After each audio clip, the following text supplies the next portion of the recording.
Galit na galit si Castring kay Inday Sara. Ayaw niya ng good luck mga kadonatics. Gusto niya ata ng bad luck. Eto, panoorin nyo. Ako, kakatuwa. Yan dun po sa naging reaction naman ni VP Sara kahapon sa President's health condition at sinabi niya ay isang answer lang.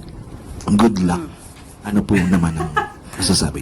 Isang sagot, pero makikita nyo sa body language kung ano ang ibig sabihin. Wow, psychology. Nung tinanong ito, na masasabi nating irresponsible, isang irresponsableng tanong.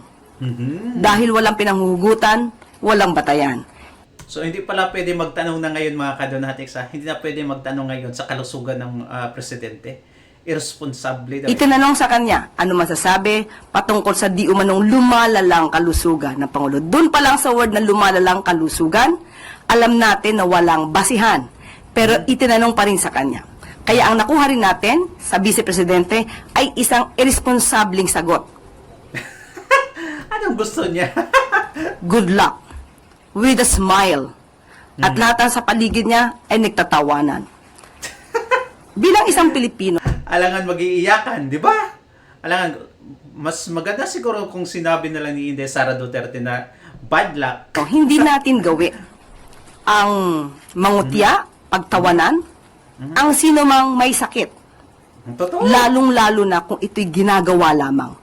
Ginagawang sakit para masira ang Pangulo. Ang sabi nga nila, an idle mind is the playground. Or rather, an idle mind is devil's playground. So makikita natin, tumawa, is that Is the a devil's last playground. laugh mentality or mockery of misery? Wow. Hindi ba dapat ang isang tao kapag may sakit, mas binibigyan natin ng atensyon at binibigyan natin ng dasal para mas maging maigi ang kalusugan? Hindi mo tatawanan at parang ikaw pa ay sarcastic sa iyong mga kasagutan. Well, depende yan sa tao. Auntie Claire, depende yan sa tao. Kasi yung wish nga ni Cara David, di ka nag-react, di ba? Grabe, mas matindi nga yung wish ni Cara David. Di ba mga kadonatics? Mamatay na. Hindi lang yung sakit, mamatay na talaga ang lahat ng kurakot. Buti pa, si Inday Sara, at least mga kadonatics, may good luck pa, di ba? Tako naman itong si Auntie Claire. At sa taong nagkasakit, kung nagkasakit yung Pangulo mga kadonatics, sa ginawa ba naman niya sa bansa natin mga kadonatics? Sa ginawa niya sa ating previous president? Do you think, iiyak tayo mga kadonatics kung magkasakit or anything that would happen to Bongbong Marcos? I don't think so mga kadonatics. We are not being plastic. We are being truthful here. And that is the fact mga kadonatics, di ba? The fact of the matter. We don't cry. Some of us would even celebrate. Because, at least mga kadonatics, ibinigay sa taong may kapasidad talaga na mamuno sa bansang Pilipinas ay mag-take over mga kadonatics. Ayaw nyo ba yun natin mga kadonatics na at least may gawing maganda naman ang presidente natin on the person of Inday Sara Duterte? Kayo nga, anong sabi nyo kay Tatay Digong? Grabe yung makiri nyo sa kanya na magpapasko sa kulungan, sa dahig, magpapasko overseas. Ang dami pa nilang makiri na sinabi nila kay Tatay Digong mga kadonatics. Wala. Yung sila Vice Ganda, nung sinabi nila kay Tatay Digong yun, may reaction ka ba? Suportado pa ni Dilima yung sinabi ni Vice Ganda. Well, so pag sa inyo, di pwede. Pag sa amin, okay lang. Wow. Let's go. Salamat po. Sunod po ng tanong, Tristan Nadalon, Newswas Plus. Yusek, good afternoon. Follow up na rin po doon sa fake news kasi may question po ko on Fake news efforts ng Malacanang. Kahapon po sinabi na nakakapansin ng surge of fake news sa kalusugan ng Pangulo recently. No? Gaano po kadesidido ang palasyo na may masampulan at maaksyonan ng legal action sa mga nagpapakalat po ng mga ganitong impormasyon? Kayo po ba nag-iisip minsan kung bakit nga ba dumadami ang fake news ngayon? Meron bang pagkakataon? Sinasadya ba? At alam naman natin kung ano yung mga fake news na naglalabasan. Ito'y halos lahat laban sa Pangulo at sa administrasyon na ito. Wow, nakakapanggigil talaga. Talking about fake news mga kadonatics, napaka-ironic na itong si Auntie Claire ay nagsasalita about fake news. Ilang beses nagpe-fake news to mga kadonatics ang Malacanang. Grabe! Source of fake news nga mga kadonatics. Tapos kung magsalita about fake news, akala mo napaka-truthful ng mga taong to. Patungkol sa kalusugan, wala daw ginagawa ang gobyerno, lalong-lalo na patungkol sa krisis sa Middle East. Yan ay lahat ay kasinungalingan. Pansin ba natin na may ginagawa ang Pangulo? Kitang-kita po natin kung paano gumalaw ang Pangulo at kung paano Kitang-kita mo. magtrabaho ang gobyernong ito. Meron pong ginagawa, nakita niyo po, sinimula na po ni Secretary Dave Gomez ang Too late! Very late! bibigay ng impormasyon sa DOJ para mas malawak ang imbestigahan Akala ko, ang mga taong nasa likod ng fake news na ito. Okay. At inaanyayahan na rin po namin, gagawa po ang PCO ng isang website o isang platform kung saan nyo po isusumbong lahat ng fake news na nagkakalat at yan po ay hindi namin tutulugan at lahat po yan Huwag ay kayo- dapat nasampahan ng kaso. Huwag kayong matulog, ha? well, nag-react lang kami sa mga kumakalat na balita kasi bakit hindi nyo inilabas ang Pangulo? Di ba? Inuulit po natin, fake news. Yusek, on another topic, some groups are raising the alarm over the implementation of the DIL. Well, eto mga kadonatics, sa kabilang banda tayo, etong si Dilimaw ay mukhang masasampulan ng Supreme Court mga kadonatics. Baka nga ikakontempt na ng Supreme Court. At eto mga kadonatics, panoorin nyo. Meron pa nga sinabi si Representative De Lima na yung Supreme Court daw ay Sarah's Court. You know, that is contemptible or contumacious, or she may be cited in contempt, indirect contempt of court for saying that. Agay! Kasi very irresponsible itong si Representative De Lima in labeling as an officer of the court. Siya ay bilang abogado, more than a congressman, dapat respetuhin niya ang Korte Suprema. Kami mga abogado, like myself, Attorney Manuelito Luna and the others, nasasaktan kami every time na binabastos ang Korte Suprema kasi ang aming duty under the law is to protect the integrity and the image of the Supreme Court. Sayang itong si Representative De Lima Ito na sana yung kanyang panahon para bawiin, para baguhin yung kanyang imahe na nasira dahil din sa kanyang mga ginagawa before. Pero ngayon, nadagdagan yung kanyang kasalanan sa court by labeling the Supreme Court as the Supreme Court, the highest court of the land. It is the last bastion, the final arbiter. Natural, kung merong paglabag sa karapatan ng isang individual kaya ni Vice President Sara Duterte at merong grave abuse of discretion, aakyat talaga yan to seek refuge and protection from the court. Hindi po yan unnatural, hindi yan illogical, hindi yan pagtakas doon sa accountability. Kanilang pamamaraan na nagiging mini trial, na nagkakaroon ng fishing expedition kasi kulang talaga. Alam nila na hindi uusad itong impeachment for the purpose lang na masira lang ang imahe ng pangalawang Pangulo dahil nananatili pa rin po siyang naunguna sa mga surveys po ngayon sa kabila po ng napakatagal na pagbabanat po sa kanya at pagbabato sa kanya ng iba't ibang mga alegasyon.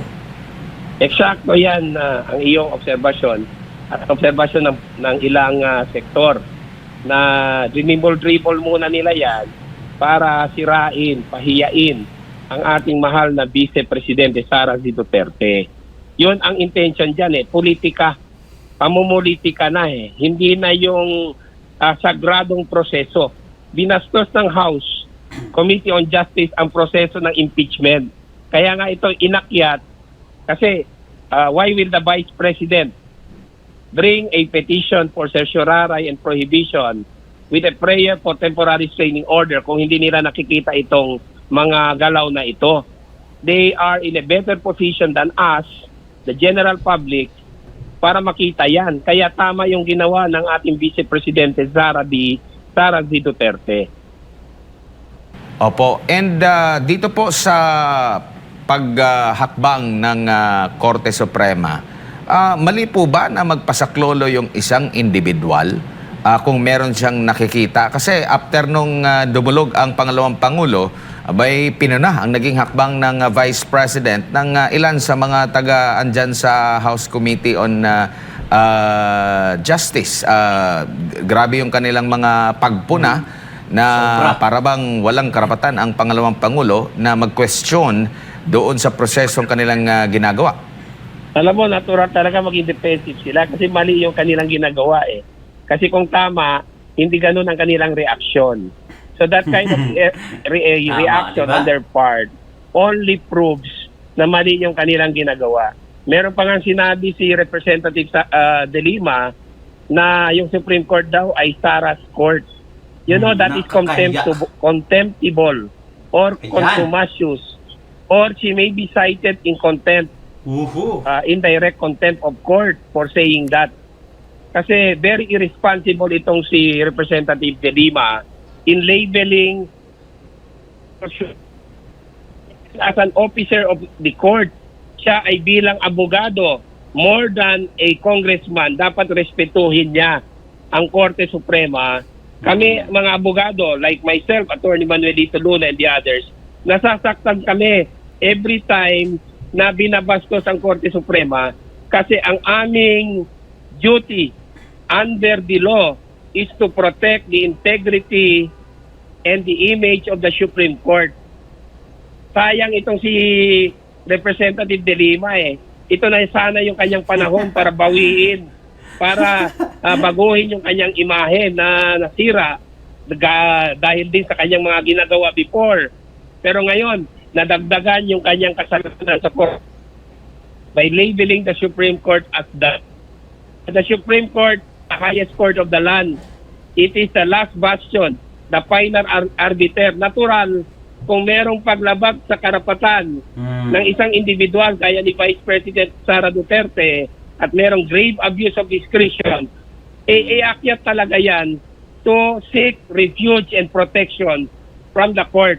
Hindi po yan unnatural, hindi yan illogical, hindi yan pagtakas doon sa accountability. So, tinitwist ngayon ng House Committee on Justice, some members thereof, itong paggalaw, itong ginawa ni Vice President Sara Z. Duterte. And we, the public, are well aware of the action of the Vice President, which is in accordance with law, in accordance with her rights, under the Bill of Rights, and in accordance with the Constitution. Ang mali dito, ang House Committee on Justice. Opo, at ang tanong din ng ating mga kababayan, may mas malaki pang perang involved sa ibang mga issue, like kagaya po doon sa maleta, ang dami na pong mga nilalabas din na mga videos at mga larawan ni Attorney Levito Baligod, kaugnay nga po dito sa aligasyon ng mga dating sundalo na naging aide daw po ni dating Congressman Zaldico. Meron ding mga posting sa social media itong si dating Congressman Mike Defensor, kaugnay doon sa mga kini-question din ng COA kung pagbabatayan yung kanilang rason kung bakit nila inimbisigan ang pangalawang Pangulo. Di hamak na may mas marami pa palang mga ahensya ng gobyerno, mas malaking involved na pera, pero nakatutok sila dito po sa impeachment, attorney. Well, yan po ang obserbasyon ng ilan na nagkakaroon ng parang diversion. Inililihis ang issue ng pananagutan dito sa maletang kickbacks na umabot sa 805 billion at ginagamit bilang punching bag ang ating mahal na Vice Presidente Sara Duterte. Tumigil na ho kayo dyan sa House Committee on Justice. Huwag niyong gawin yan kasi alam ng Pilipino ang inyong motibo at inyong intention dito. Hindi po mabubura sa isip ng sambayan ng Pilipino ang mali-malitang skandalo na nasangkot ang ilang miyembro ng House of Representatives at ibang mga opisyales, including President Marcos Jr. Huwag niyong gamitin si President Sara Z. Duterte bilang sangkalan or punching bag dahil hindi ito mabubura. Ibang issue po yon at dapat iniimbestigahan ng mga investigative bodies yung maleta delivery scheme na sinabi ko rin dyan sa SMNI ninyo in one interview at wag gamitin si Vice President Sara Duterte. Kasi yung taong bayan Correct. ay gising na dito sa issue ng maleta delivery scheme. Well said, Mr. Attorney. Nako mga kadonatics, what do you think? What do you think, ha? Eh, grabe talaga. Ha? Ngayon, eto, masasampulan itong si Dilimaw mga kadonatics. Eh, kala mo kung sino? Abogada pala tong kumag na to eh. Eh, kung makapagsalita mga kadonatics, parang, nako, napaka-unprofessional talaga. What do you think? Comment down below at babasahin natin yan. Thank you so much and God bless you mga kadonatics. Ingat palagi. Bye-bye.